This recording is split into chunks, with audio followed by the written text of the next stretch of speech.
గంగుల కమలాకర్ గారు.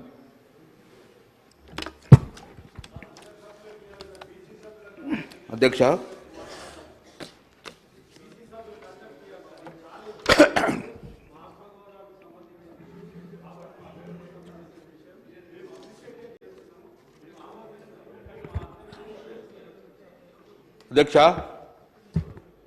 ప్రభుత్వం పక్షాన గౌరవ మంత్రి గారు పొన్నం ప్రభాకర్ గారు ఒక బీసీలకు సంబంధించిన కులగణనకు సంబంధించిన సర్వేను చేపడతాం ప్రభుత్వం అని చెప్పేసి ముందుకు వచ్చి ఈ తీర్మానం ప్రవేశపెట్టినందుకు మేము సంపూర్ణంగా మా పార్టీ పక్షాన మద్దతు పలుకుతూ స్వాగతిస్తూ, కానీ అందులో మీ ద్వారా వెనుకబడిన వర్గాలన్నీ కూడా రాష్ట్రం మొత్తం కూడా ఎదురు చూస్తున్నారు.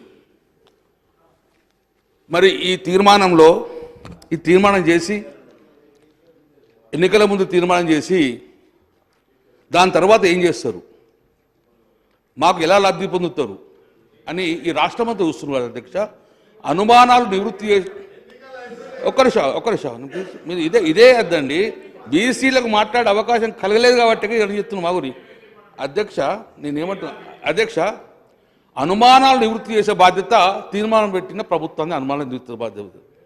మేము అనుమానాలను రేకెత్తించే బాధ్యత మాది. అధ్యక్ష, స్వతంత్రం వచ్చి 75 సంవత్సరాలు సుమారు. ఇప్పటికీ మేము వెనుక నెట్టేయబడ్డామా ఆ చరిత్ర పోదు అధ్యక్ష. కానీ మొత్తానికైతే రాజకీయంగా ఉద్యోగపరంగా నష్టపోయింది ఎక్కువ శాతము వెనుకబడిన కులాలే. మేము వెనుకబడిన కులాల పక్షాన వెనుకబడిన కులాలకు రాజ్యాధికారం కావాలని, సంఖ్యాపరంగా రాజ్యాధికారం కావాలని, సంఖ్యాపరంగా విద్యా ఉద్యోగ అవకాశం కలగాలని చెప్పి మా ప్రధాన డిమాండ్ అది. సో ఆ అనుకూలంగా ఈరోజు మేము ప్రభుత్వాన్ని డెఫినెట్గా ఒక బీసీ బిడ్డగా మేము స్వాగతం పలుకుతున్నాం. గౌరవ ముఖ్యమంత్రి గారు కూడా మేము కృతజ్ఞత తెలియజేస్తున్నాం అధ్యక్ష. కానీ అధ్యక్ష ఒకటి అధ్యక్ష, ఇందులో ఒక 2 అంశాలు అధ్యక్ష. ఇప్పుడే గౌరవ మంత్రి పొన్నం ప్రభాకర్ గారు ఏం చెప్పారంటే, ఇది కేంద్ర ప్రభుత్వం నుంచి సెన్సెస్ కావచ్చు, కానీ సర్వే చేసే అధికారాలు మాకుంటాయి, మేము చేస్తామను స్వాగతిస్తాం అధ్యక్ష. కానీ అధ్యక్ష, మీరేం చెప్పారు, మేము బిల్లు పెడతాం, ఆ బిల్లును అవును మీరే అన్నారు, మేమనలే. మీరు బిల్లు పెడతాము, తీర్మానం కాదు మాది, చట్టం చేస్తామన్నారు మీరు అధ్యక్ష. చట్టం చేస్తామన్నారు. నేనేమన్నా రిక్వెస్ట్ అధ్యక్ష, ఈ తీర్మానం చేస్తుంది కదా, ఈ తీర్మానం తర్వాత దీన్ని చట్టంగా ఎప్పుడు మారుస్తారు సార్? నేను అనుమానం నివర్తిస్తాను, మీరు చెప్పండి. నా అనుమానం మేము చెప్తున్నాను మీకు. సో చట్టం మాకు, ఎందుకంటే చట్టం చేస్తేనే దానికి స్టాండర్డ్ ఉండదు అధ్యక్ష.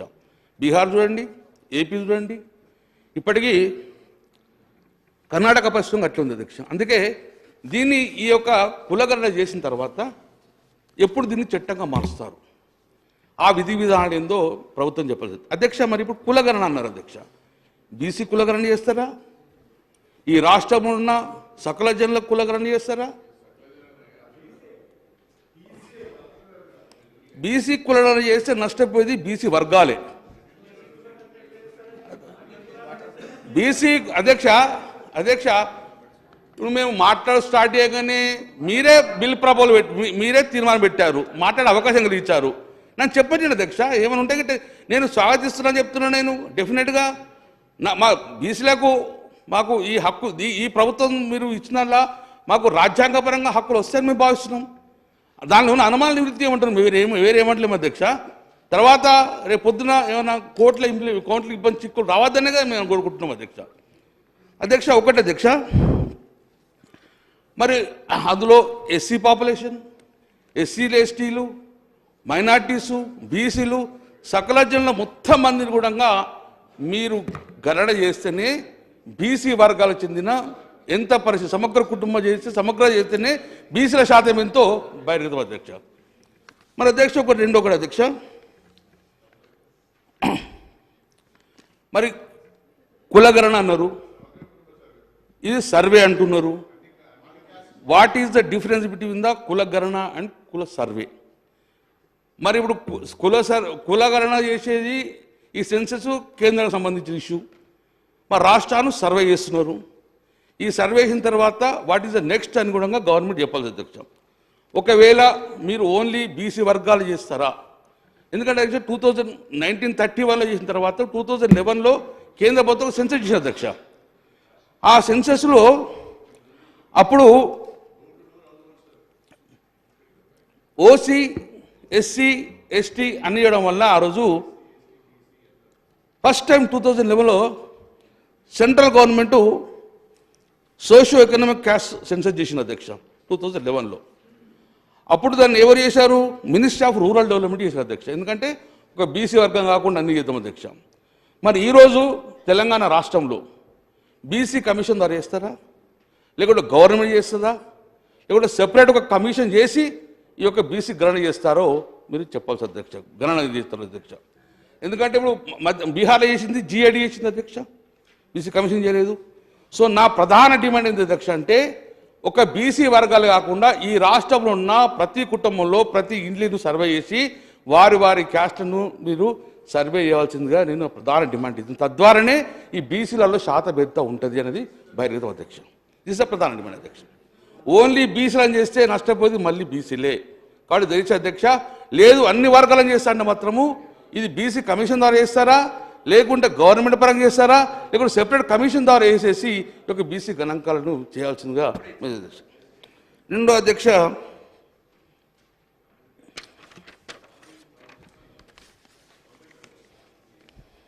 అధ్యక్ష ఒకవేళ బీసీ మీరు రేపొద్దున సర్వే చేస్తారు, బీసీల శాతాన్ని కూడా మీరు బహిర్గతం చేస్తారు. దాని తర్వాత మాకేమేమి అవకాశాలు ఇస్తారు అధ్యక్ష? మీరు మొన్ననే ఒకటి కామారెడ్డిలో ఒక రిజల్యూషన్ చేశారు, బీసీ డిక్లరేషన్ చేశారు అధ్యక్ష. అందులో చాలా బీసీలకు పెద్ద పెట్టేస్తారు అధ్యక్ష. సో ఆ ప్రకారంగా మీరు మాకు విద్య నెంబర్ 1, అందులో ఉద్యోగం నెంబర్ 2, ముఖ్యంగా లోకల్ బాడీస్, ఎందుకంటే ఇప్పుడు సెన్సస్ కాదు. సో చట్టసభల్లో మేము డిమాండ్ చేసే అవకాశం లేదు. చట్టసభలలో మాకు రాజ్యాధికారం కావాల్సింది కేంద్ర ప్రభుత్వం నిర్ణయం. కాబట్టి లోకల్ బాడీలో మీకు అధికారం ఉన్నది, లోకల్ బాడీలో మాకు ఎంత శాతం మీకు ఇవ్వగలుగుతారు? మీరేమి ఇచ్చారు? మీరు కామారెడ్డిలో మీరు ఏం చెప్పిన డిక్లరేషన్ 42% మీకు లోకల్ బాడీస్లలో మీకు ఇస్తున్నారు. మరి రేపు పొద్దున మీరు చేసిన 42 మీకు ఇచ్చిన తర్వాత ఎస్సీ ఎస్టీ కనుక 50% దాటిపోతే మీరు ఏం స్టెప్ తీసుకోగలుగుతారు? 50% రిజర్వేషన్ దాటిన తర్వాత దాన్ని కూడా క్లియర్గా మీకు బిల్లులో పెట్టేటప్పుడు మొత్తం చెప్పాల్సిన బాధ్యత మీకు ఉంది అధ్యక్ష. అధ్యక్ష ఇంకోటి, మరి దీనికి టైం బాండ్ ఎంత, ఎన్ని ఫేసులు చేస్తారు?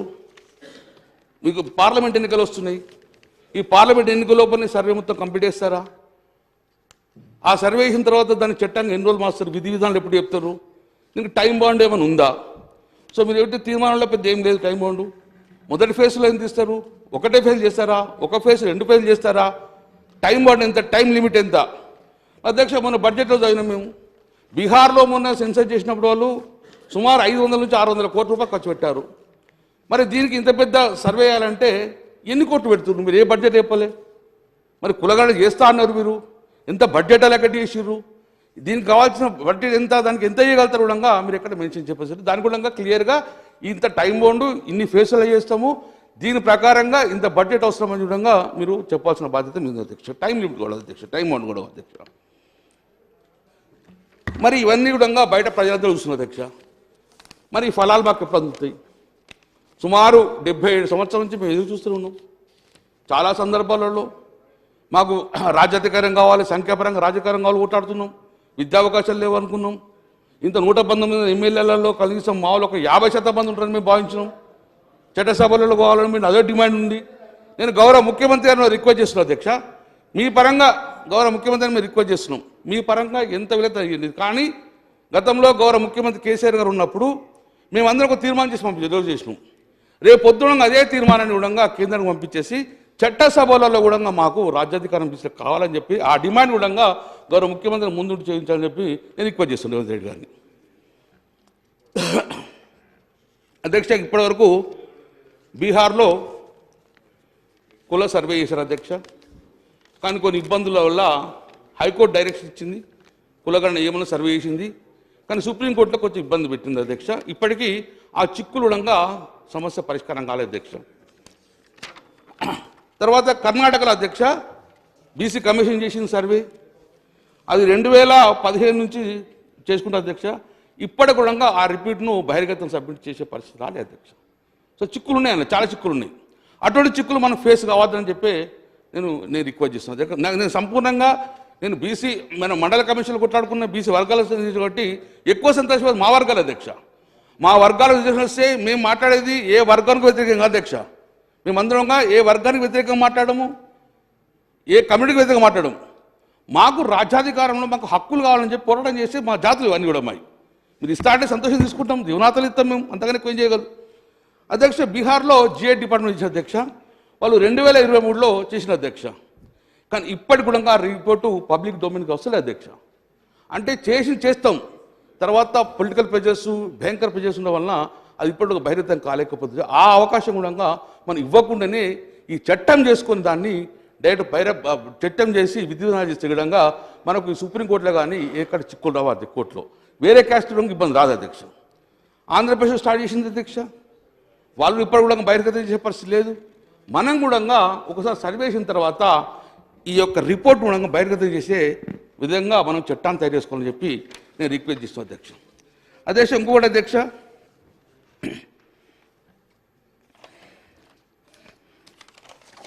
నేను గౌరవ ముఖ్యమంత్రి గారు రేవంత్ రెడ్డి గారు ఇక్కడ ఉన్న అధ్యక్ష, మీరు 42% ఇస్తా అంటున్నారు మాకు స్థానిక సంస్థల రిజర్వేషన్, చాలా సంతోషం, మేము నిజంగా అదృష్టవంతున్నాం అధ్యక్ష. మీరు కామారెడ్డి బీసీ డిక్లరేషన్ చేశారు అధ్యక్ష, అందులో మీరు మాకు ఒకటి హామీ ఇచ్చారు అధ్యక్ష, గంపగుత్తగా బీసీ వర్గాలని కూడా మీకు ఓటేసిన కారణంలో బీసీ డిక్లేర్ చూసింది మీరు కామారెడ్డి దాంట్లో అధ్యక్ష. ఏం చెప్పారు మీరు, ప్రతి నెల ప్రతి సంవత్సరం మీకు 20,000 కోట్లు పెడతాం, 5 సంవత్సరాల్లో 1,00,000 కోట్ల బడ్జెట్ పెడతాం అధ్యక్ష. మొన్న మీరు బడ్జెట్ పెట్టారు 8,000 కోట్లు పెట్టారు అధ్యక్ష. మరి ఫస్ట్ సంవత్సరం 12,000 కోత పడ్డాయి అధ్యక్ష. మీరు 8,000 కోత పెట్టారు, అది కళ్యాణ లక్ష్మి లేకుండానే 8,000 రూపాయలు ఇంక్లూడింగ్ కళ్యాణ లక్ష్మి పెట్టడం వలన మీరు ప్రతి సంవత్సరం 20,000 ఇస్తా అని 1,00,000 కోట్ల బడ్జెట్ పెడతా అని బీసీలో చెప్పి కామారెడ్డి డిక్లరేషన్ ఇచ్చిన తర్వాత మొదటి సంవత్సరం 8,000 పెట్టడం వలన 12,000 కోత పడ్డాయి అధ్యక్ష. మరి నేను గౌరవ ముఖ్యమంత్రి రిక్వెస్ట్ చేస్తున్నాను, ఈ 12,000 నెక్స్ట్ బడ్జెట్ పెట్టేసుకొని ఈ సంవత్సరం 1,00,000 కోట్ల బడ్జెట్ మా బీసీలకు పెడుతున్నా లేదా ఒక్కసారి అదనంగా చెప్పాల్సిన బాధ్యత ప్రభుత్వం ఉంది అధ్యక్ష. రెండో అధ్యక్ష, మీరు 42% పెంచుతా అన్నారు.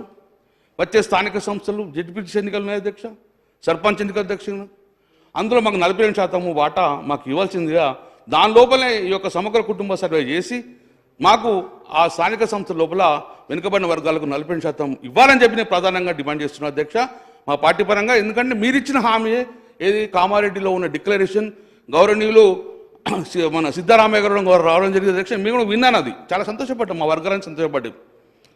రెండోది అధ్యక్ష, ఎస్సీ ఎస్టీ లాగానే మేము సబ్ ప్లాన్ తెస్తాం, మేము మీకు క్లియర్గా సబ్ ప్లాన్ ఇస్తాం, దాని పేరు Mahatma Jyotiba Phule BC sub plan కూడా అన్నారు అధ్యక్ష, చాలా సంతోషం అధ్యక్ష. దానికి చట్టబద్ధత కల్పించేసి 1,00,000 రూపాయల బడ్జెట్ పెడతాను అధ్యక్ష. We all are waiting for the 1 lakh budget అధ్యక్ష. 1,00,000 కోట్లు సార్, 1,00,000 కోట్లు సార్ అధ్యక్ష. మా గౌరవ ముఖ్యమంత్రి రేవంత్ రెడ్డి గారు ఉన్నారు అధ్యక్ష. ఎంబీసీని అని గుర్తించింది గౌరవ ముఖ్యమంత్రి కేసీఆర్ గారు ప్రభుత్వం ఉన్నప్పుడు. అసలు ఎంబీసీలు బీసీలు వేరు, ఎంబీసీలు వేరు, వాళ్ళని అసలు పట్టించుకున్న పరిస్థితి లేదు అధ్యక్ష. కాబట్టి ఎంబీసీలను అందరినీ విధంగా బాహ్య ప్రపంచాన్ని పనిచేసి వాళ్ళ గురుకులాల్లో రిజర్వేషన్ అధ్యక్ష. మొన్న ఒక అడుగు ముందేసి ఈ యొక్క కాంగ్రెస్ ప్రభుత్వం ఒక అడుగు ముందేసి ఎంబీసీకి మంత్రిత్వ శాఖ ఇస్తా అంటుంది అధ్యక్ష. ఎంబీసీకి మంత్రిత్వ శాఖ ఎప్పుడు ఇస్తారో చెప్పాల్సిన బాధ్యత గౌరవ ముఖ్యమంత్రి ఎక్కువ చేస్తున్నారు. నేను కావాలని డిమాండ్ చేస్తున్నా, ఒక బీసీ మంత్రి కాకుండా ఇంకొక 2 బీసీ వర్గాల మంత్రి కాకుండా ఎంబీసీ కూడా మంత్రిత్వం మీరు ఇచ్చిన హామీ నేను ఎక్కువ ఐఎమ్ నాట్ డిబేటింగ్ అధ్యక్ష. మీరు ఏదైతే హామీ ఇచ్చారో ఆ హామీని ముఖ్యమంత్రి గారికి రిక్వెస్ట్ చేసి గుర్తు చేస్తున్నా, ఎంబీసీ మంత్రిత్వ శాఖ ఎప్పుడు మీరు ఇస్తారని చెప్పి అధ్యక్ష. ఇంకోటి చాలా బీసీ వర్గాలు అందరి విధంగా ఒక శుభార్త చెప్పింది మీరు అధ్యక్ష. మెగా కంపెనీలే కాదు, పెద్ద పెద్ద కంపెనీలే కాదు, కాంట్రాక్ట్ వాలేస్ట్ కాదు, మా బీసీ బిడ్డలో కాంట్రాక్ట్ అవతారం ఎత్తాలని చెప్పి చాలా రిజర్వేషన్ వల్ల నీకు 42% కూడా గవర్నమెంట్ వర్క్లో రిజర్వేషన్ ఇస్తాను అధ్యక్ష అన్నారు. అది చాలా సంతోషం అధ్యక్ష. ఎందుకంటే మా బీసీ వర్గాలన్నీ కూడా కులవృత్తులకే పరిమితమైనవి, మా కులవృత్తులు తప్ప ఏం చేయలేదు. పెద్ద పెద్ద కంపెనీలు పెద్ద పెద్ద ప్రాజెక్ట్ కట్టాలంటే మాకు అంత శక్తి లేదు, మాకు రిజర్వేషన్ రాదు, మాకు వచ్చేవరకు ఎవరు కొట్టుకోపోతారు. కాబట్టి మాకు బీసీలో కూడా గవర్నమెంట్ కాంట్రాక్ట్ వాళ్ళకు మీరు రిజర్వేషన్ కల్పిస్తున్నారు, చాలా సంతోషిస్తున్నారు. అది కూడా మీరు ఎప్పుడు కల్పిస్తారో చెప్పాల్సిన బాధ్యత మీ మీద అధ్యక్ష. గవర్నమెంట్ హక్కులలో మాకు 42% రిజర్వేషన్ ఇస్తామని చెప్పిన అధ్యక్ష. అధ్యక్ష, అప్పుడు మా గౌరవ ముఖ్యమంత్రి గారు కేసీఆర్ ఉన్నప్పుడు లిక్కర్కి ఎక్కువ సంబంధించింది గౌడ సోదరులు ఉంటారు కాబట్టి వైన్స్లలో గౌడ సోదరులకు ప్రాధాన్యత ఇవ్వాలని చెప్పేసి ప్రప్రదంగా మేము 15% రిజర్వేషన్ గౌడ సోదరుల కోసము ఇవ్వడం జరిగింది అధ్యక్ష. వైన్స్లు ఎందన్నా కానీ అందులో 15% గౌడ సోదరులు కేటాయించడం జరిగింది. తద్వారా చాలామంది గౌడ సోదరులు ఈ వైన్స్ నడుపుతున్నారు అధ్యక్ష, ఎందుకంటే వాళ్ళ వృత్తి అదే కాబట్టి. కానీ ఈ ప్రభుత్వం ఒక ముందడుగు వేసేసి వారికి 15% కాదు మేము 20% ఇస్తా ఉన్నారు. చాలా సంతోషం. వెనుకబడిన కులాలకు చదువు లేని వారికి కూడా మాకు ఇది ఒక చాలా అవసరం పడుతుంది అధ్యక్ష. 20% రిజర్వేషన్ వైన్స్ కేటాయించుకుంటూ కూడా మిగతా మున్నూరు కాపు, విశ్వబ్రాహ్మణ, పద్మశాలి ఇవన్నిటి కూడా ఇస్తామని చెప్పి చాలా సంతోషం అధ్యక్ష. మీరు కూడా మాకు వైన్స్లలో మా వెనుకబడిన కులాలు కూడా రిజర్వేషన్ కల్పించాలి. ఎప్పుడు కల్పిస్తారో చెప్పండి. దీన్ని 15% to 25% చేసుకుంటూ మిగతా మా వర్గాలు కూడా కల్పిస్తామని చెప్పారు. ఏదైతే మీరు డిక్లరేషన్ ఆఫ్ ద కామారెడ్డి చెప్పారో అందులో భాగంగా మాకు ఇది ఈ అసెంబ్లీ తర్వాత మాకు ఈ చట్టబద్ధత కల్పించమని చెప్పేసి రిజర్వేషన్ కల్పించమని మేము కోరుతున్నాం అధ్యక్ష. ఇది మేము ఒక్క డిమాండ్ అధ్యక్ష, మీరు చెప్పిందానే మేము రిక్వెస్ట్ చేస్తున్నాం అధ్యక్ష. అధ్యక్ష, అన్ని జిల్లా కేంద్రాలలో ప్రొఫెసర్ జయశంకర్ బీసీ ఐక్యతా భవనాలు కట్టిస్తాం అధ్యక్ష. చాలా చాలా సంతోషం, మేము ఆహ్వానిస్తున్నాం, స్వాగతిస్తున్నాం అధ్యక్ష. ప్రతి జిల్లా హెడ్ క్వార్టర్లో ఐక్యతా భవనాలు ఎప్పుడు కట్టిస్తారు, ఒక్కొక్క భవనాన్ని 50 కోట్లతో తక్కువ కాకుండా కట్టిస్తామని చెప్పారు అధ్యక్ష. దాన్ని ల్యాండ్ ఎక్స్ తొందరగా చేసుకొని దానికి జీవో ఇచ్చేసి టెండర్ కాల్ఫర్ చేయాలని చెప్పేసి నేను గౌరవ ముఖ్యమంత్రి గారిని, గౌరవ ప్రభుత్వాన్ని నేను రిక్వెస్ట్ చేస్తున్నాను అధ్యక్ష. ఐఎమ్ నాట్ డిమాండింగ్, మీరు చెప్పిన హామీ లేదు. సభ్యులను కోరుతా ఉన్నా అధ్యక్ష, డెఫినెట్లీ వారికి హక్కున్నది.